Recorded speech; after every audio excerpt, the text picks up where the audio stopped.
অপ্ৰিয় হলেও সত্য বাস্তৱ সত্যটো হ'ল যে নিৰ্বাচনী ৰাজনীতিত শেষ মুহূৰ্তত খেল খেলাত বিজেপিৰ কোনো তুলনা নাই।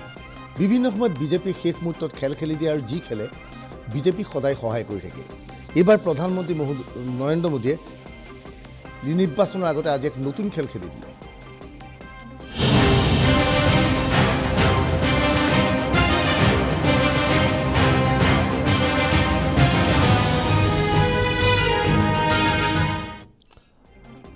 আজিৰ দিনটোত প্ৰধানমন্ত্ৰী নৰেন্দ্ৰ মোদীৰ ফালৰ পৰা বিজেপিৰ ফালৰ পৰা ঘোষণা কৰা হৈছে যে দেশৰ সৰ্বোচ্চ সন্মানীয় ভাৰত ৰত্ন বঁটা দুজন প্ৰাক্তন প্ৰধানমন্ত্ৰীক দিয়া হৈছে। আচলতে ইয়াৰ জৰিয়তে উত্তৰ প্ৰদেশ আৰু দাক্ষিণাত্যত বিজেপিয়ে প্ৰভাৱ বিস্তাৰ কৰিবলৈ ৰণনীতি প্ৰস্তুত কৰি দিছে বুলি ক'লে ভুল কোৱা নহ'ব।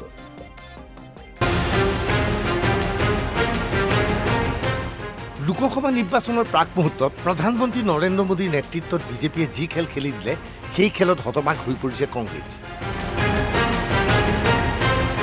ইণ্ডিয়া এলায়েন্সত ভাঙোন ধৰাৰ সময়তে উত্তৰ প্ৰদেশত প্ৰভাৱ বিস্তাৰ কৰাৰ উদ্দেশ্যৰে নতুন খেল খেলি দিছে প্ৰধানমন্ত্ৰী নৰেন্দ্ৰ মোদীয়ে।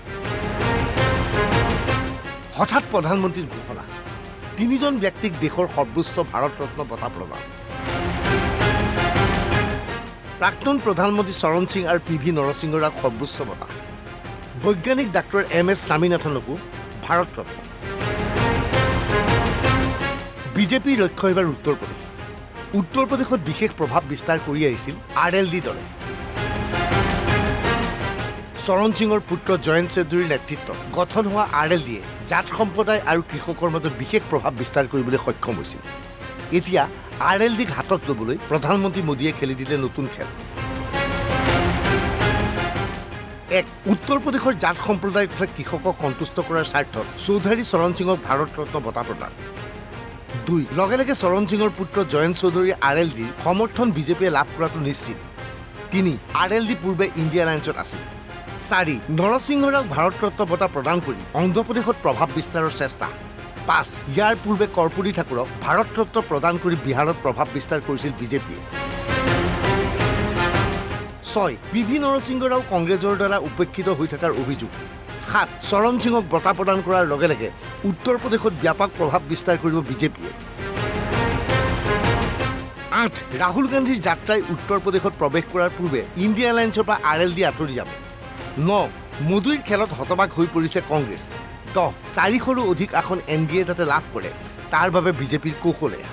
बहुत बड़ा दिन है, मेरे लिए भावुक पल है, ये यादगार पल है, स्मरणीय है। मैं भारत की महामहिम राष्ट्रपति जी को, भारत सरकार को और विशेष तौर पर प्रधानमंत्री नरेंद्र मोदी जी को, क्योंकि उनके विजन का हिस्सा है जो उन्होंने निर्णय लिया, भारत रत्न से नवाजा है। 3 अवार्ड दिए गए हैं, खासतौर से चौधरी चरण सिंह जी को जो सम्मानित किया है। बहुत बड़ा संदेश पूरे देश में गया है। देश की भावनाएं इस सरकार के इस फैसले से जुड़ी हैं और ये साबित किया है मोदी जी ने कि वो देश की मूल भावना और चरित्र को बेखूबी समझते हैं और जानते हैं। চৰণ সিঙৰ পুত্ৰ জয়ন্ত চৌধুৰীয়ে প্ৰধানমন্ত্ৰী মোদীৰ কামত সন্তুষ্টি ব্যক্ত কৰিছে। নকলে হ'ব, উত্তৰ প্ৰদেশত RLDৰ বিশেষ প্ৰভাৱ আছিল। RLD ইণ্ডিয়া এলায়েন্সৰ মাজত আছিল। এতিয়া ইণ্ডিয়া এলায়েন্সৰ পৰা RLD আঁতৰি যোৱাটো নিশ্চিত হৈ পৰিছে। NDA লৈ RLD কেতিয়া আহিব? বিজেপিৰ প্ৰতি RLDৰ স্থিতি সলনি হ'ল নেকি? कि आज कोई शर्त और सीट और चुनाव की बात करना, आज के दिन के महत्व को छोटा करना होगा। ये दिन, ये पल बार बार नहीं आते और इस जश्न में सब लोग शामिल हैं। बीजेपी से सर दूरियां कम हो गई है, इस बात को मान लें हम लोग। जब मैं इतनी बड़ी बधाई दे रहा हूं, प्रधानमंत्री जी ने आज वो फैसला लिया जो साबित करता है कि देश के मूल भावना और चरित्र को समझते हैं। चौधरी चरण सिंह जी के हर एक अनुयायी के दिल को जीतने का काम आज मोदी जी ने किया। আচলতে প্ৰধানমন্ত্ৰী মোদীৰ এই কৌশল তুলকিবই পৰা নাই কংগ্ৰেছে। সন্ধিয়াৰ পৰত কংগ্ৰেছৰ অধ্যক্ষ মল্লিকাৰ্জুন খাৰ্গে টুইটাৰ যোগে PV নৰসিংহ ৰাও আৰু চৰণ সিঙক ভাৰত ৰত্ন প্ৰদান কৰাৰ বাবে চৰকাৰক ধন্যবাদ জ্ঞাপন কৰে। কিন্তু পুৱাৰ ভাগত সোনিয়া গান্ধীয়ে এই সংক্ৰান্তত কোনো মাতেই মাতিব পৰা নাছিল।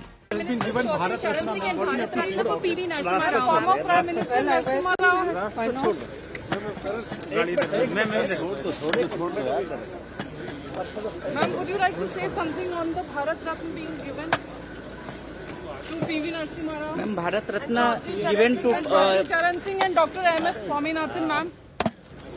PV Narasimha Rao awarded Bharat Ratna. নিৰ্বাচনৰ বাবে বিজেপিয়ে এই সিদ্ধান্ত লৈছে নেকি বিজেপিৰ সিদ্ধান্তক লৈ প্ৰশ্ন মহাৰাষ্ট্ৰ কংগ্ৰেছৰ নেতা নানা পাটেলে मोदी है तो मुमकिन है इस तरह की जो बातें होती थी और जिनको मिला है उनको शुभकामनाएं हमारी लेकिन ये इस बात को इसको राजनीतिक अगर दृष्टिकोण से दिया जा रहा हो इसका कोई फायदा नहीं होगा। आखिर किसान भी इनको सवाल पूछने वाले हैं क्योंकि जिस तरह से 10 साल पहले आपने दुगनी उनकी फसल बढ़ाएंगे 1.5 गुना दाम देंगे आज किसानों को तबाह करके रखा है। 2 करोड़ युवाओं को हम हर साल नौकरी देंगे अब नौकरी भी बंद करवा दी। हमारे महंगाई को कम नहीं कर सके जो महंगाई का मोर्चा निकलने वाले ये सवाल का जवाब तो इनको देना पड़ेगा। लोगों में गुस्सा है और देश में परिवर्तन निश्चित रूप से है। हमारे नेता राहुल गांधी जी की लीडरशिप में देश में सरकार आने वाली बनेगी। চৰণ সিঙক এই গুৰুত্বপূৰ্ণ বঁটা প্ৰদান কৰাৰ লগে লগে উত্তৰ প্ৰদেশৰ কৃষক সমাজ উৎফুল্লিত হৈ পৰিছে। तो आज उन्हें भारत रत्न दिया हमें बहुत गर्व की बात है और जो है हम जो है ऐसे सदस्य को जो मिलना भी चाहिए जिसने अपनी सारी ज़िंदगी अपनी कुर्बानी दे दी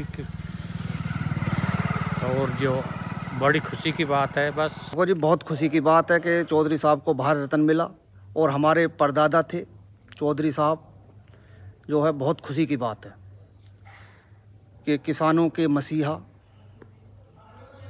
चौधरी चरण सिंह